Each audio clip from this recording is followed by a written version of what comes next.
لازم تكون وحش، وحش تبقى عقلك ده في هنا وحش، في شيطان هنا هو اللي بيحركك.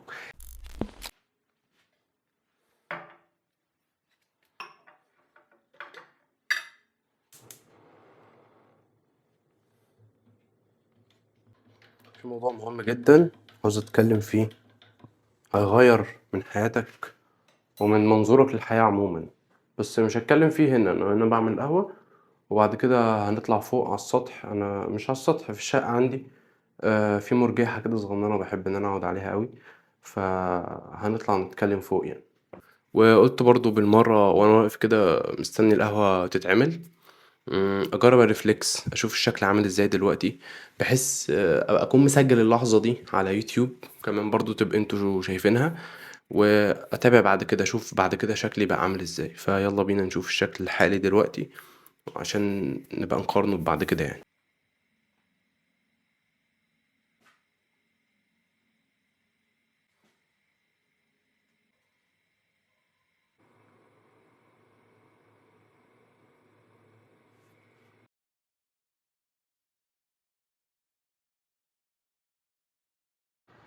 انا بقول كفاية، كفاية بجد والله، كفاية تضييع الوقت اللي احنا ضيعناه، كفاية الفرص اللي احنا ضيعناها، كفاية قلة نزول جيم لما جسمنا بقى صغير، كفاية الكرش اللي قصادنا، كفاية السهر، كفاية تضييع الوقت، كفاية قاعدة على القهوة بال. فصل الشتاء هو الفصل اللي الناس كلها بتكون فيه متدفية متغطية، محدش عاوز يعمل أي حاجة، كله مكسل يعمل أي حاجة وكله بيستنى الصيف.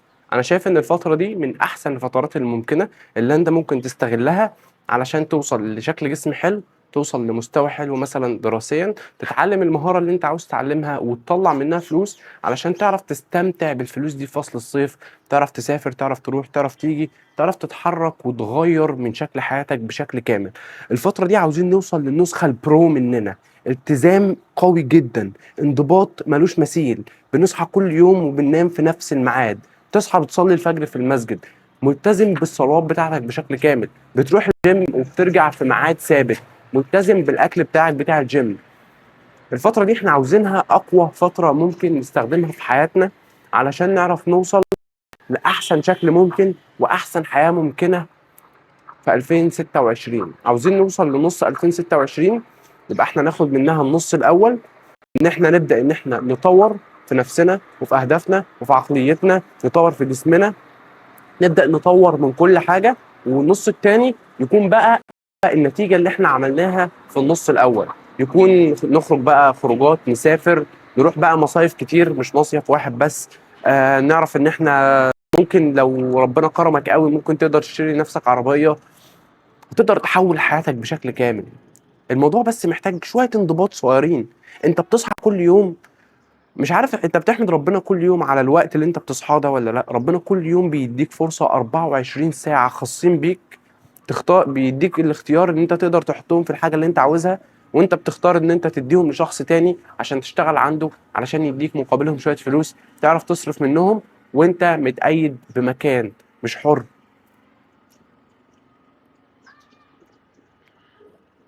مش عارف ازاي الناس مش مدركة ده.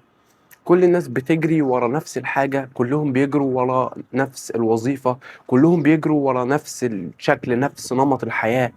ليه الناس مش بتحاول انها تغير من الاسلوب، الشكل، الديزاين بتاع حياتها؟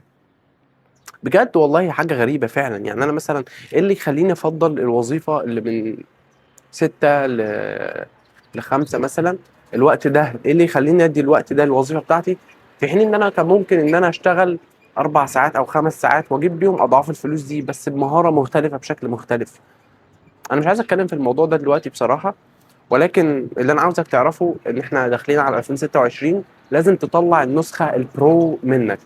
وانا هصور كل يوم نمط حياتي او الحاجه اللي انا بعيشها، مش شرط كل يوم قوي عشان بصراحه انا بكون مشغول جدا، ولكن هصور لك وانا في الجيم، وانا عندي شغل، وانا بره ايام الجامعه، وانا قاعد بذاكر للجامعه، هصور لك اسلوب الحياه كله بحيث ان احنا نعرف نوصل لاحسن شكل ممكن، ونكون كمان قايسين الحاجه دي، يعني الحاجه دي تكون متقاسه عشان نعرف ان احنا نطور عليها بعد. نصيحه اخيره عاوز اقولها لك، ان انت علشان تطلع احسن نسخة من نفسك، علشان تطلع احسن نسخة من نفسك في الشغل، في الجيم، في الدراسة، في الحياة عموما، في تنمية العقل، في تطوير الذات، علشان تطلع احسن نسخة من نفسك في كل حاجة، لازم تكون وحش. وحش، تبقى عقلك ده في هنا وحش، في شيطان هنا هو اللي بيحركك. انا ملتزم جدا بالصلاة بتاعتي، انا ملتزم جدا بالتمرين، انا ملتزم جدا باي حاجة ممكن اكون بعملها في اليوم بتاعي. لازم تكون قتلان مقتول كده على الحاجة، في جواك طاقة كده غبية هي اللي بتحركك على الحاجة اللي انت عاوز تروح لها. اعمل حاجة وانت مش شرط تكون عاوزها، مش شرط تكون، مش فكرة عاوزها، يعني مش شرط تكون عاوز تعملها في الوقت ده. يعني مش شرط تكون انا دلوقتي عايز انزل جيم فهنزل، دلوقتي مش عاوز خلاص مش هنزل، لا، انا عايز انزل جيم هنزل، مش عاوز برضه هنزل. انا عاوز اقعد اذاكر هقعد، مش عاوز لا برضه هقعد. انا ما قداميش حل، ما فيش قدامي حل.